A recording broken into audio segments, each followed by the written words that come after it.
This is a short little tutorial on how to make a mask with pleats and a filter pocket. So what you're gonna need to start out with is one piece of fabric that is 10 by 7.5 and 2 pieces of fabric that's 7 by 5.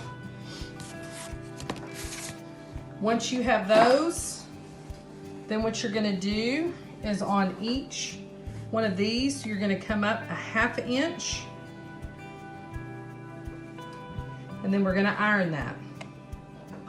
That's gonna be ironed on both sides, and then we're gonna do a stitch along the side.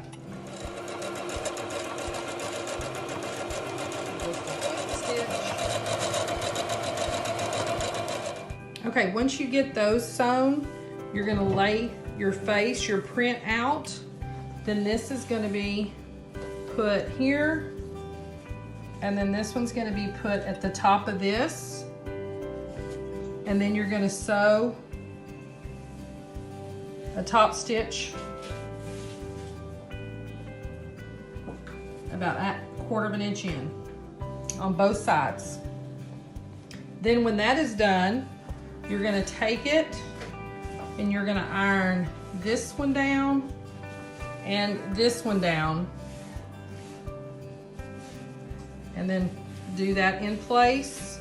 And then this one has a print on it, so because it has a print, that's where we know our little Chanel stick is gonna go at the top. And to do the Chanel stick, what I do is I take it in half and then I twist it, and then we snip off about a 1/2 inch so it fits just right here, the length of this. And then Mom sews in one little more stitch to keep it in place. We also put like a little dab of hot glue here and here to keep it from moving while we're stitching it. Then after this is done, I repress it,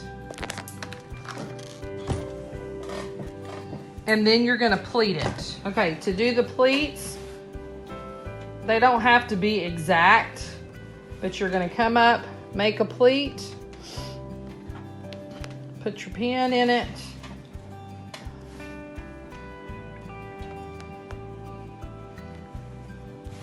and then you're just gonna gather another pleat. And we switched it from 3 to 2 because it doesn't really make a difference, and it just shaves a tiny bit of time off. And then you're gonna wanna flip it when you get done to make sure that everything is in. Okay, so when we do that, after that's done, we're gonna take the iron and just press down just a little bit and then fold it over. And you wanna make sure wherever that you don't go past that, because then it's gonna hit your sewing machine needle and create all kinds of problems.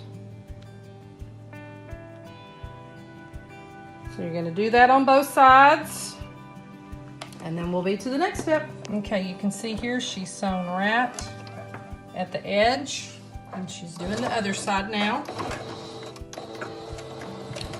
And besides putting elastic in, that is the last step. Okay, for the elastic, we were using this thicker elastic and it worked better, but elastic has been a huge shortage. So then we switched to this thick elastic cord, but it's not really that thick. But the way we make it, you can either keep on what we're putting, or frankly, you can run whatever you want through there to hold it in place. But what I do is I cut them 12 inches in length, the elastic. And then I have found that if you use a little crochet hook to simply go in there and then pull your elastic through, it's a whole lot easier. Okay, so literally you just put the crochet hook through, pull your elastic, and then we just tie a little knot at the end. That way it's adjustable and you can adjust it to your, and so then you can just tuck it back under there when you're done. And there's your mask.